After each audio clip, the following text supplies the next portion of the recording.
Hello and welcome to the Sardana Ice Academy.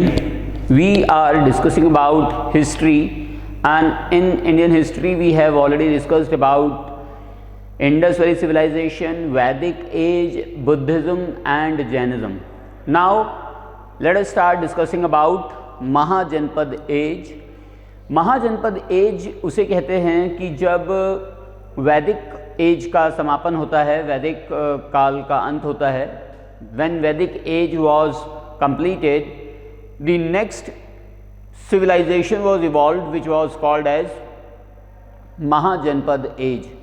तो छठी शताब्दी ईसा पूर्व में 6th century BC में महाजनपद एज का डेवलपमेंट हुआ, महाजनपद काल का उदय हुआ. और एक बुद्धिस्ट टेक्स्ट है, एक बुद्धिस्ट टेक्स्ट है जिसका नाम है अंगुत्तर निकाय.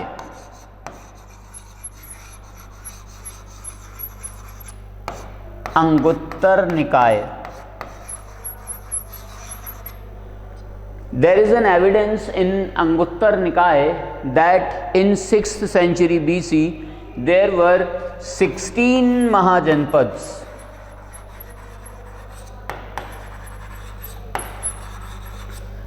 मतलब जब छठी शताब्दी ईसा पूर्व शुरू हुआ तो उस समय इंडिया में 16 महाजनपद हुआ करते थे, 16 महाजनपद हुआ करते थे. और इन 16 महाजनपद के बारे में अंगुत्तर निकाय में डिटेल से एक्सप्लेनेशन मिलता है. तो देखते हैं वो 16 महाजनपद कौन कौन से थे.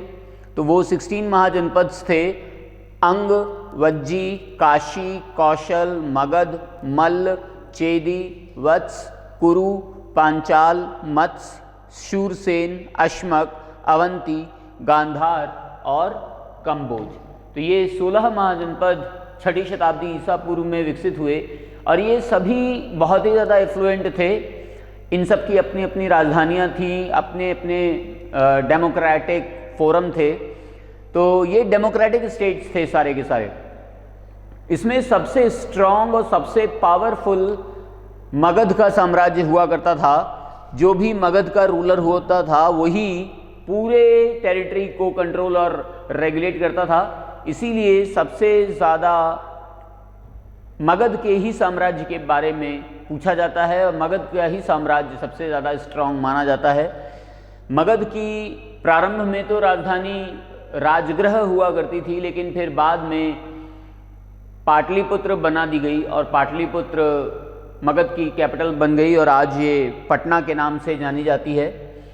वैसे ये जो 16 महाजनपद थे ये इस टाइप से 16 महाजनपद हुआ करते थे. दिल्ली के आसपास वाला क्षेत्र कुरु कहलाता था और फिर वेस्टर्न उत्तर प्रदेश पांचाल, सेंट्रल उत्तर प्रदेश कौशल, ईस्टर्न उत्तर प्रदेश मल्ल, नॉर्दर्न बिहार वज्जी, साउदर्न बिहार और बंगाल का क्षेत्र अंग, शूरसेन, मथुरा और काशी वाला क्षेत्र शूरसेन कहलाता था.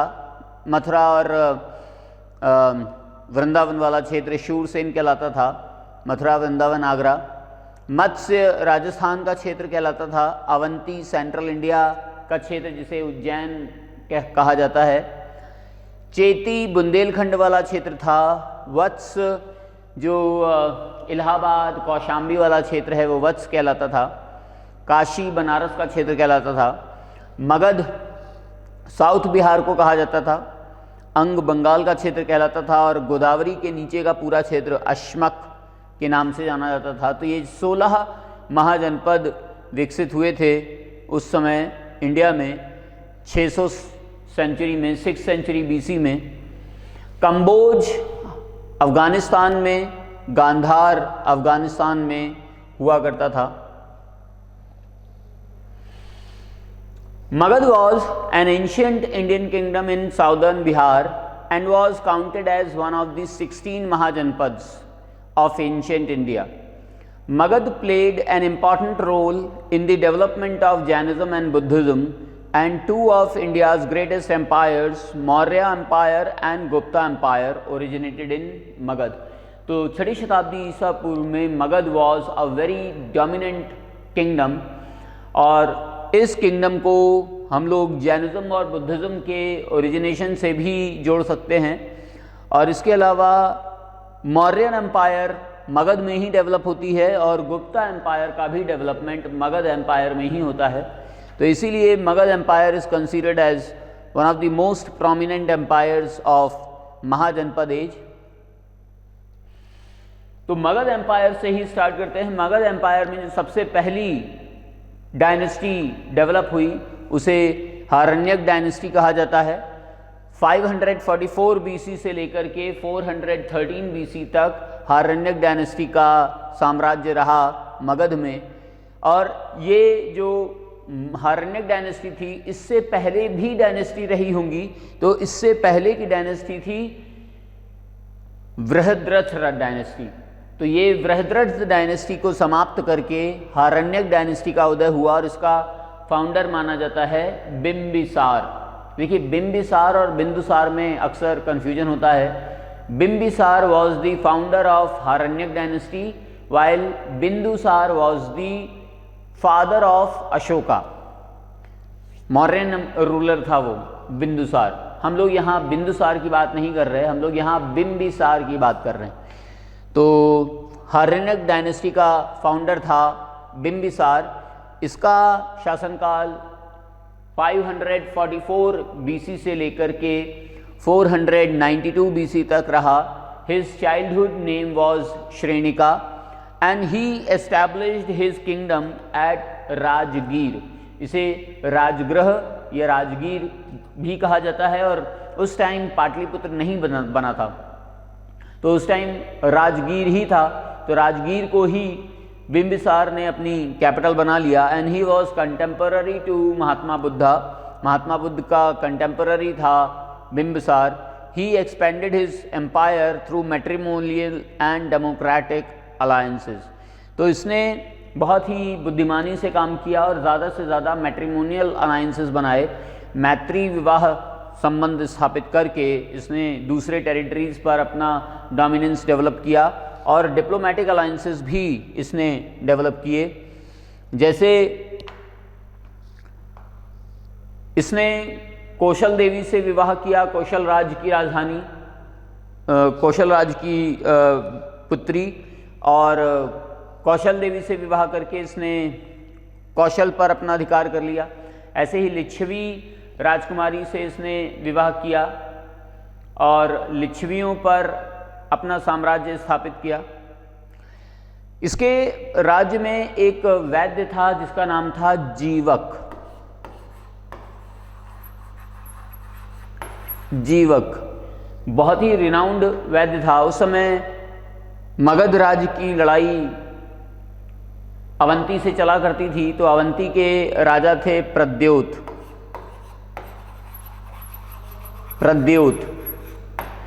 तो प्रद्योत की तबीयत खराब हो गई। तो प्रद्योत ने पूरे अलग अलग जगहों के वैद्यों को बुलाया, डॉक्टर्स को बुलाया, लेकिन कुछ हल नहीं निकला। तब उसने सुन रखा था कि जीवक बहुत अच्छा वैद्य है।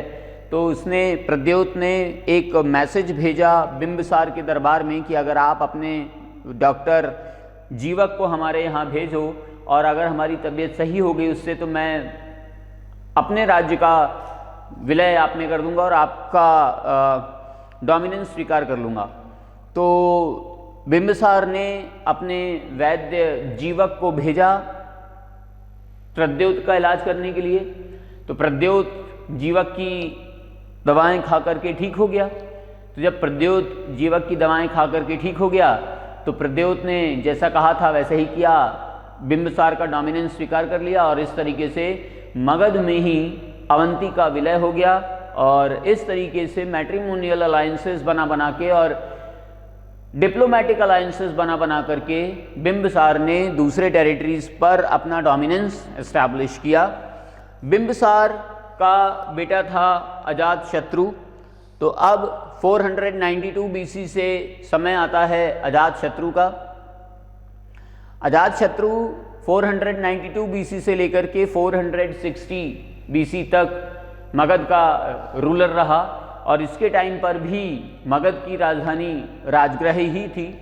और ये भी महात्मा बुद्ध का ही कंटेम्पररी माना जाता है।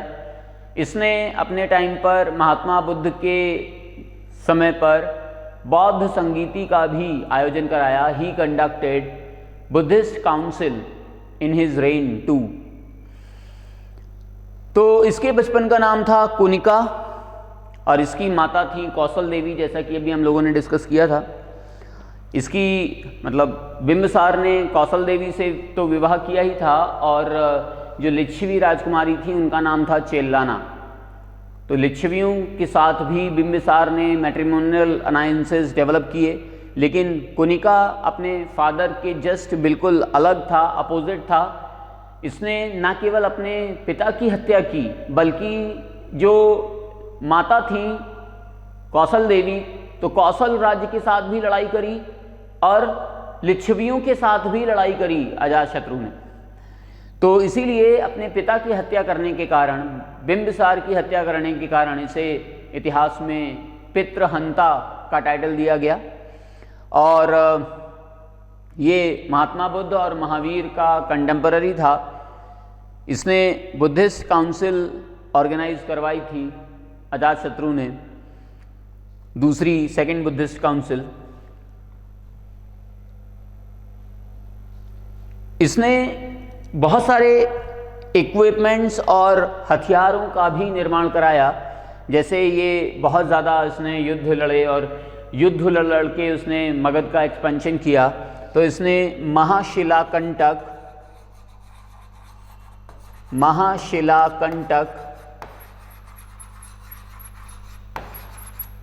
और रथमूसल नाम के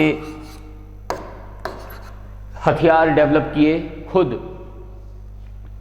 तो इतना ज़्यादा ये एक्सपेंशनिस्ट था।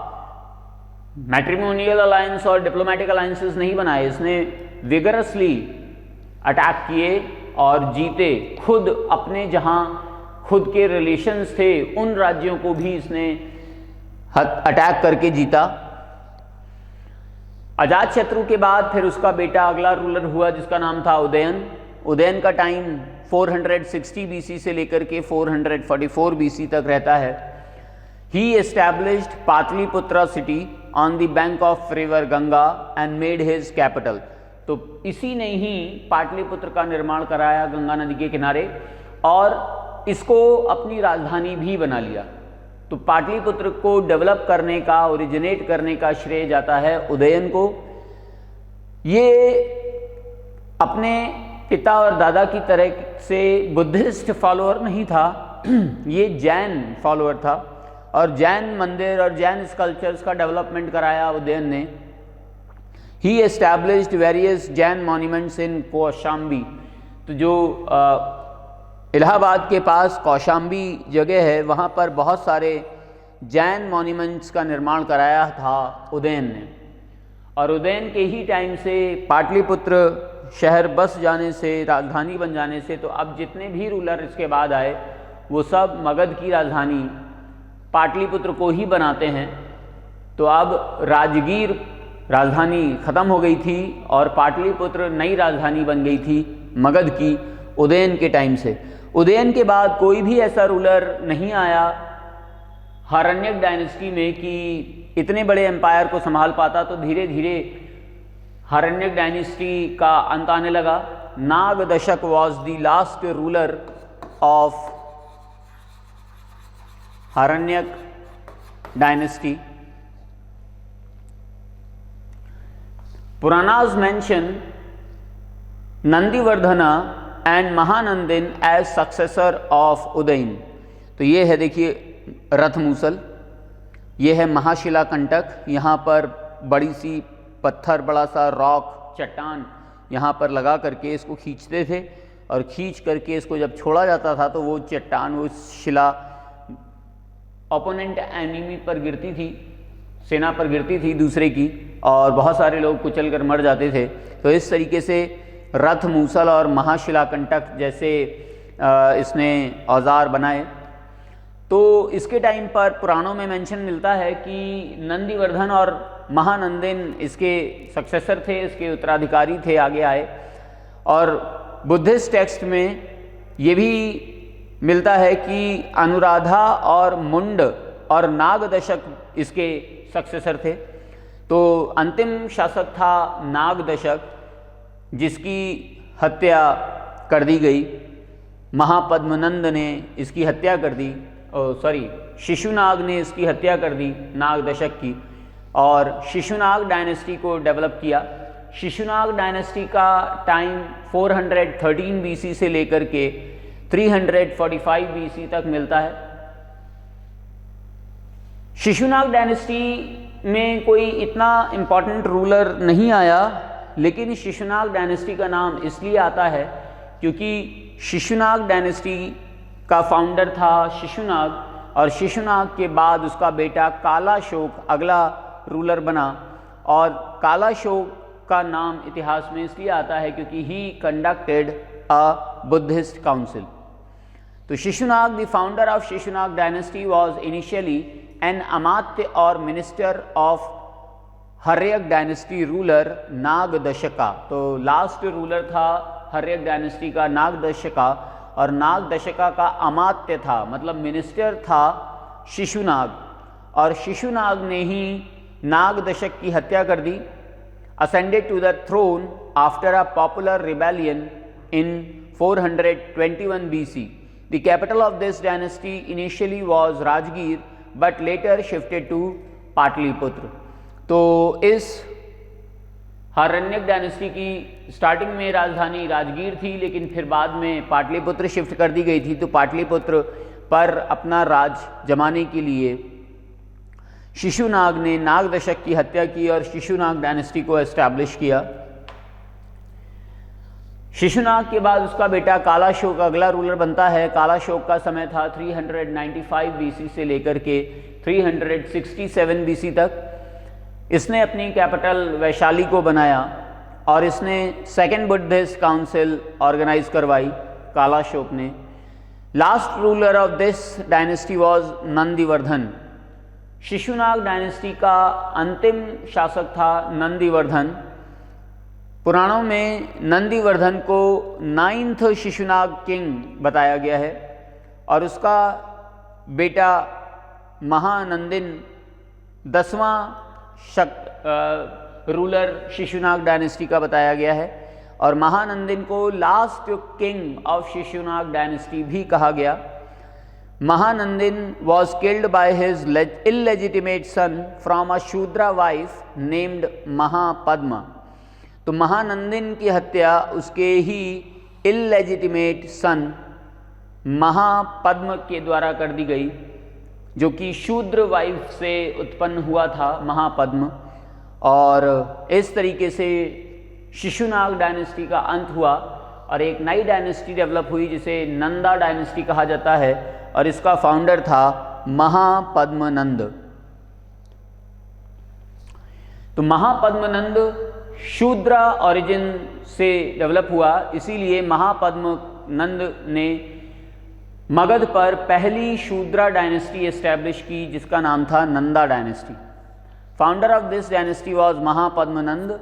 ही एस्टैब्लिश्ड फर्स्ट शूद्रा डायनेस्टी। तो ये पहली शूद्र डायनेस्टी थी मगध पर। He got his title like Ugrasen और सेकंड परशुराम और सर्व क्षत्रांतक।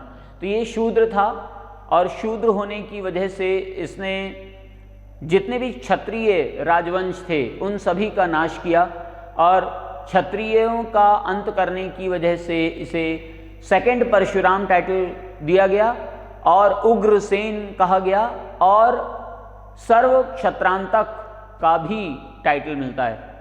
सर्व क्षत्रांतक मतलब सभी क्षत्रियों का अंत करने वाला। इसने अपनी कैपिटल पाटलिपुत्र को एस्टैब्लिश किया। बहुत बड़ा एक्सपेंशन किया इसने नंदा डायनेस्टी का। The Nanda empire appears to have stretched from present day Punjab in the west to Odisha in the east. तो ईस्ट में ओडिशा तक और वेस्ट में पंजाब तक इसने अपने टेरिटरी को, मगध को एक्सपैंड किया।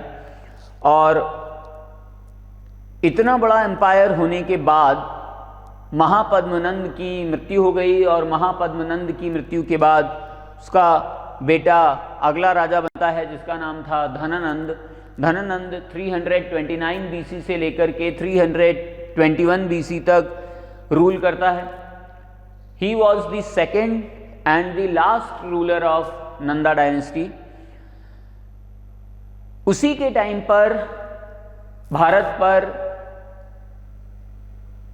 अलेक्जेंडर द ग्रेट का अटैक हुआ।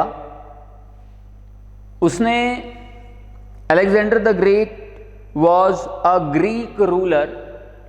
वो बेबीलोन से चला था और बेबीलोन से चलते चलते जितने भी उसके सामने राज्य आए वो सब जीतता चला गया और ultimately he crossed Indus river and after crossing Indus river the next territory was Punjab and the ruler of Punjab was Porus और पुरु।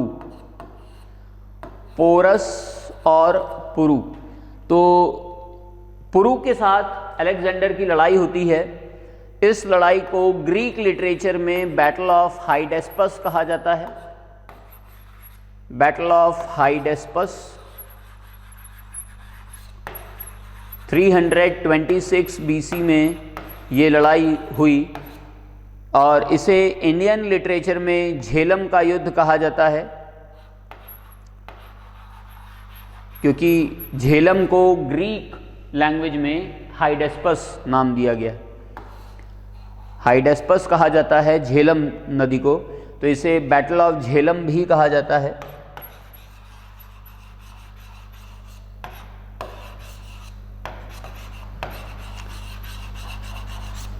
तो झेलम नदी को क्रॉस करके वो अगर आगे बढ़ता तो नेक्स्ट टेरिटरी मगध ही होती और इसी वजह से आगे पुरु को हराने के बाद, पोरस को हराने के बाद अब आगे मगध साम्राज्य ही उसका नेक्स्ट टारगेट था।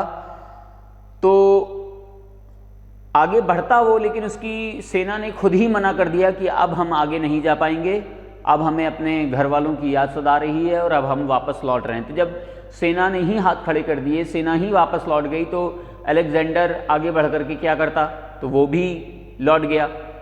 पोरस को उसका साम्राज्य वापस करके वो लौट रहा था अपने देश बेबीलोन में, लेकिन बेबीलोन पहुंचने से पहले ही उसकी मृत्यु हो जाती है और वो बेबीलोन नहीं पहुंच पाता है। इधर नेक्स्ट टारगेट ये समझ करके कि अब अगला अलेक्जेंडर का टारगेट मगध ही होने वाला है, तो एक ब्राह्मण जिसका नाम था विष्णुगुप्त, विष्णुगुप्त नाम का ब्राह्मण धननंद के दरबार में आता है उसको ये बताने के लिए कि अब तो आंखें खोल लो, अब तो चेत जाओ, अब पोरस को हरा करके मगध पर अटैक करने वाला है फॉरेन इन्वेडर अलेक्जेंडर। अब अगर तुम नहीं जागे तो अलेक्जेंडर मगध को ख़त्म कर देगा और यहाँ पर भी अलेक्जेंडर का रूल हो जाएगा। तो ये बताने विष्णुगुप्त धननंद के दरबार में आया, लेकिन धननंद ने विष्णुगुप्त को धक्के देकर के अपने दरबार से निकाल दिया और जब धक्के देकर के साम्राज्य से निकाला तब विष्णुगुप्त ने अपनी शिखा मतलब चोटी को ये कसम खाई कि अब मैं ये चोटी कभी नहीं बांधूंगा, तब तक नहीं बांधूंगा जब तक मैं इस धननंद का अंत नहीं कर दूंगा। तो धननंद का अंत करने के लिए विष्णुगुप्त यही रास्ते भर सोचते हुए जा रहा था दिमाग में कि उसको रास्ते में कुछ 4-5 बच्चे खेलते हुए दिखाई दिए। उसमें से एक बच्चा उसे बहुत ही ज़्यादा इम्प्रेस कर गया और उसको लगा कि ये सारे बच्चे इसकी बात मान रहे हैं, इसमें लीडरशिप क्वालिटी है। तो वो उस 7 वर्ष के बालक को अपने साथ ले गया, पढ़ाया लिखाया, शस्त्र और शास्त्र विद्या दी। इधर अलेक्जेंडर तो आगे नहीं बढ़ा, वो तो वापस लौट गया बेबीलोन, पहुंच भी नहीं पाया। ये जो बच्चा विष्णुगुप्त अपने साथ ले गया ये बड़ा होकर के बना चंद्रगुप्त मौर्य, और चंद्रगुप्त मौर्य ने धननंद को मारा, धननंद की हत्या की और इस तरीके से नंद डायनेस्टी ख़त्म हुई और एक नई डायनेस्टी मगध पर डेवलप होती है जिसका नाम था मौर्यन एम्पायर। तो ये सबसे बिगेस्ट एम्पायर डेवलप हुई आफ्टर धननंद, आफ्टर नंद डायनेस्टी। तो अब हम लोग मौर्यन एम्पायर के बारे में डिस्कशन करते हैं।